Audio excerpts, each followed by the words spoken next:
No Perdidos e Achados de hoje vamos recordar a história de Pedro Pacheco, que foi o primeiro português a lançar-se na escalada da montanha mais alta do mundo, o Everest. Na altura, a SIC acompanhou o alpinista durante os 55 dias da expedição. Agora, 17 anos depois, vamos ver o que é feito de Pedro Pacheco.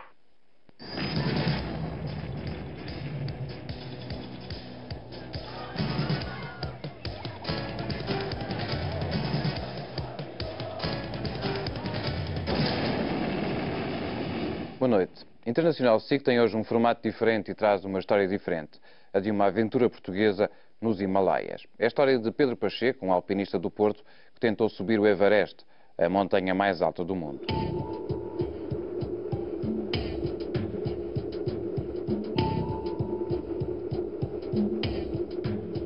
É desta? Ou é nesta, ou quase nunca, porque de facto é a última tentativa que temos.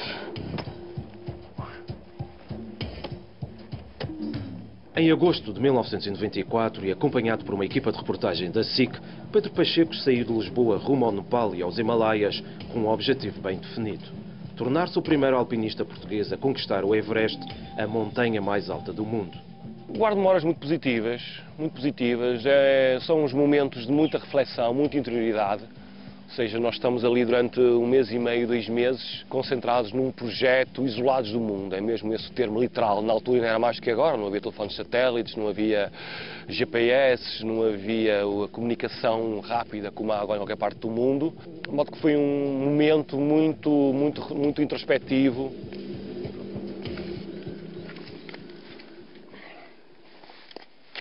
17 anos depois, Pedro vive ainda no Porto e, tal como em 1994, continua ligado ao turismo de natureza e às atividades ao ar livre. Nos últimos anos, passa grande parte do tempo na Póvoa de Lanhoso. Continuo a fazer algumas montanhas, 4.000 metros, 3.000 metros, não a tempo inteiro, mas ainda vou fazendo alguma coisa. Mas, essencialmente, trabalho aqui num Parque Aventura, na Póvoa de Lanhoso, no qual sou responsável por a parte da segurança, pela parte da formação e também pelo desenvolvimento de novas atividades que é necessário todos os anos introduzir, de modo a diversificar o público e a captar novos clientes. E o que é que levará um português do Norte, e isso é uma coisa significativa, sobretudo para os meus espectadores do Porto que me estão a ouvir, a querer subir a montanha mais alta do mundo? É o que vamos saber com o nosso último convidado. Boa noite, Pedro Pacheco. Você, bom dia, boa noite ou bom dia, sim. Não é qualquer pessoa que sobe o Everest. Não, claro que não. É preciso... Quais são as condições sine qua non para que isso aconteça? Primeiro, gostar muito deste tipo de atividades. De facto, é um bocado de contrassenso em Portugal haver pessoas que gostem deste tipo de atividades. Praticar, de facto, outra dificuldade que temos em Portugal.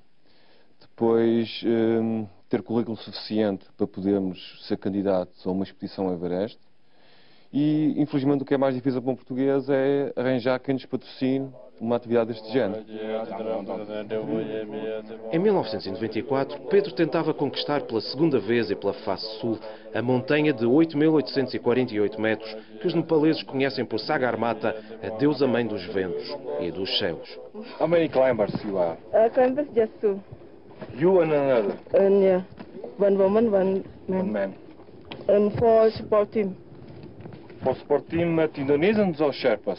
Indonesian. Ah, And Sherpa 4. 4 Sherpas. Pedro e a equipa de reportagem da SIC eram os únicos portugueses entre as dezenas de alpinistas e equipas de apoio de 5 nacionalidades acampados a 5.400 metros de altitude no glaciar de Solokhumbu. Neste momento, onde é que consideras que estão os teus limites? Neste momento os meus limites estão muito mais abaixo do que estavam na altura que estive no Everest, naturalmente, não é? Sobretudo a nível de risco, de noção do risco, eu agora penso muito mais no risco antes de executar. Antes, de facto, o risco para mim era uma coisa que eu pensava, mas não pensava assim como penso agora, de facto. 50% a 30% do oxigênio respirado ao nível do mar, temperaturas entre os 30 positivos e os 30 negativos, rajadas de vento superiores a 100 km/h, riscos de avalanchas e de edemas pulmonares e cerebrais eram e ainda são o preço real a pagar por quem quer conquistar o Everest. À partida, Pedro e o grupo francês onde estava integrado tinham já pago 16 mil euros por licença ao rei do Nepal, mais os custos de integrar a expedição do outono de 94. À saída do acampamento base, o sobe e desce da Icefall, cascata feita de gelo e medo, era e ainda é o principal caminho para chegar aos 6 mil metros. 3 vezes o maior glaciar dos Alpes, labirinto de fendas e blocos de gelo, onde morreram 40 pessoas nos primeiros 40 anos das expedições.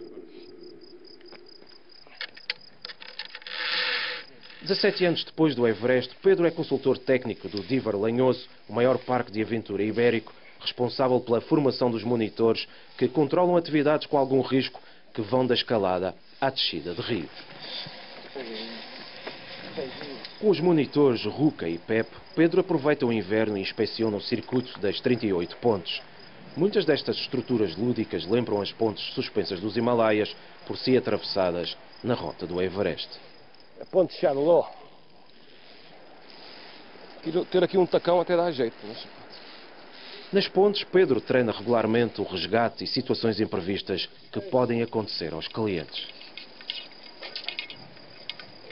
É que convém começar a falar com ele, com o cliente, para ele relaxar e tal. Ele está sempre aqui com o rabo aqui, com os pés ali à frente, senão depois não vai correr bem.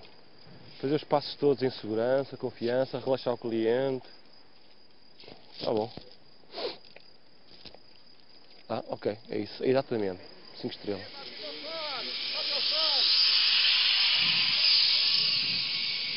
Trabalho com um tipo de público completamente diferente daquele da montanha. O público que vem mais para o lazer, não tanto para o extremo, não tanto para a superação dos limites, mas mais para o divertimento.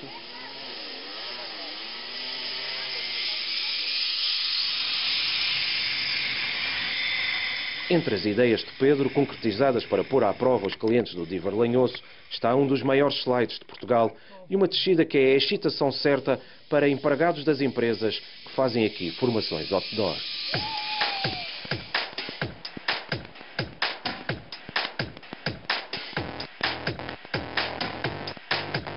À margem do Divar Lanhoso, Pedro mantém a polivalência que já tinha em 1994 e uma empresa de atividades ao ar livre.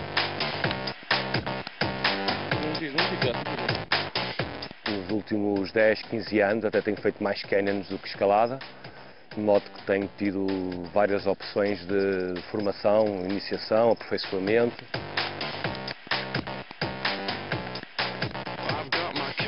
Espécie de alpinismo em cascatas que tem também técnicas de espeleologia, o canoeing, com origem numa palavra do inglês americano, é a ação de andar em gargantas de cursos de água.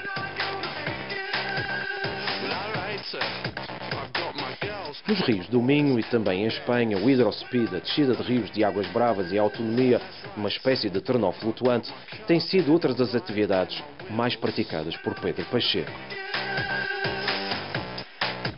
Depois outra vertente da formação também que tenho feito é trabalhos na vertical, aqueles trabalhos em altura, complicados, com cordas, acesso de cordas, tem muito a ver com as manobras da montanha.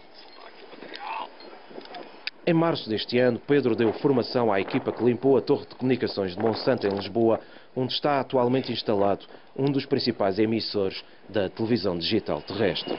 Onde vais, portuguesa bonita, volta atrás para cantar a canção. Roupa branca,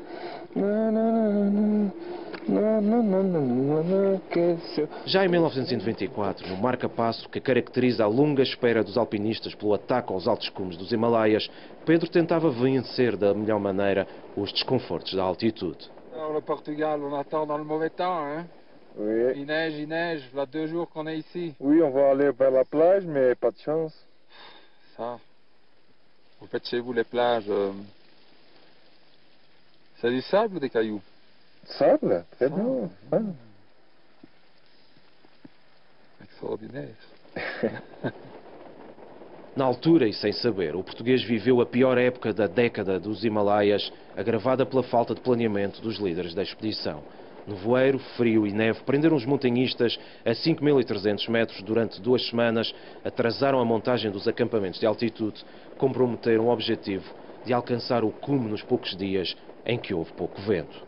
Encontro-me no segundo acampamento, a 6.400 metros de altitude. O vale que vem ao fundo é o chamado Vale da Comboeste. Dificuldades que colocaram à prova o moral e a resistência de Pedro.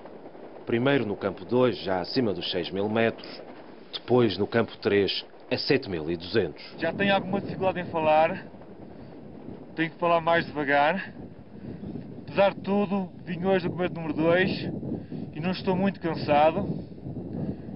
A minha aclimatação está boa. Vou dormir aqui. O vento hoje está bastante forte. Aqui no acampamento número 3 faz-se sentir já, mas sobretudo no acampamento número 4 e no cume o vento está muito forte, de modo que espero que daqui a 2 dias, que será o dia da tentativa do cume, o vento pare, caso contrário teremos que anular esta tentativa. Quando Pedro chega ao campo 4, última etapa antes do cume, sopram já os ventos do Tibete, que trazem o inverno. Um dia e uma noite aguenta a maioria do grupo. Estamos no acampamento 4. Como podem ver, as condições são verdadeiramente tempestuosas.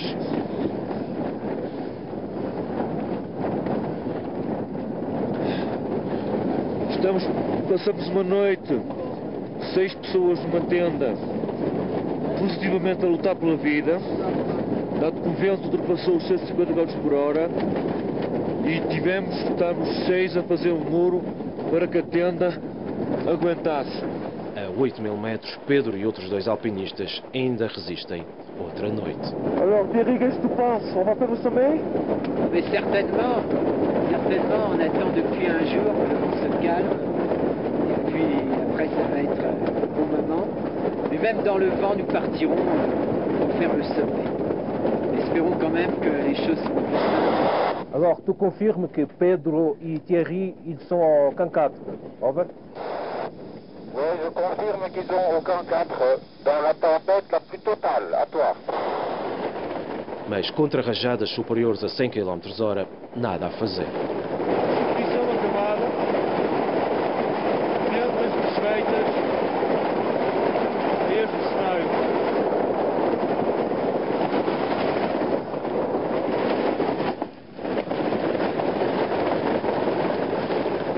Espero que isto tenha sido uma das tentativas para fazer o Everest e de que brevemente esteja disposto pessoalmente e com os apoios para poder tentar novamente. E assim acaba uma aventura portuguesa no Everest. Ventos superiores a 100 km por hora superaram para bem longe os sonhos de Pedro Pacheco e mais 18 alpinistas, apanhados pela pior época de alpinismo dos últimos anos, vencidos pela montanha que tibetanos e nepaleses chamam Deus a Mãe dos céus e da terra.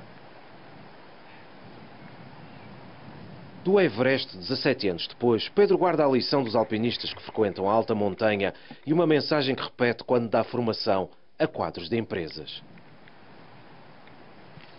Foi muito importante em termos de explicar às pessoas que não é só subir a todo custo, não é fazer até às últimas das últimas das últimas. Sabemos o nosso ponto e tomamos as decisões sempre de uma forma racional.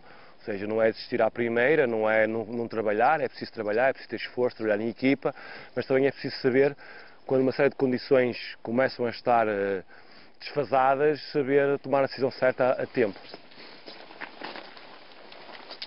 A idade trouxe a sabedoria da experiência e novas conquistas com escaladores pouco mais velhos que os próprios filhos. Na Miadinha, que é das paredes de escalada em rocha mais conhecidas em Portugal, tinha uma via que tinha feito só metade dela, há 15 anos. E há 2 anos consegui complementá-la com 2 jovens de 20 anos, totalmente em livre, ou seja, utilizamos só a rocha para a progressão e sem colocar nenhuma bucha artificial, ou seja, só utilizando entaladores para a segurança. 17 anos depois, Pedro ainda sonha às vezes em desfraldar a bandeira portuguesa no Everest.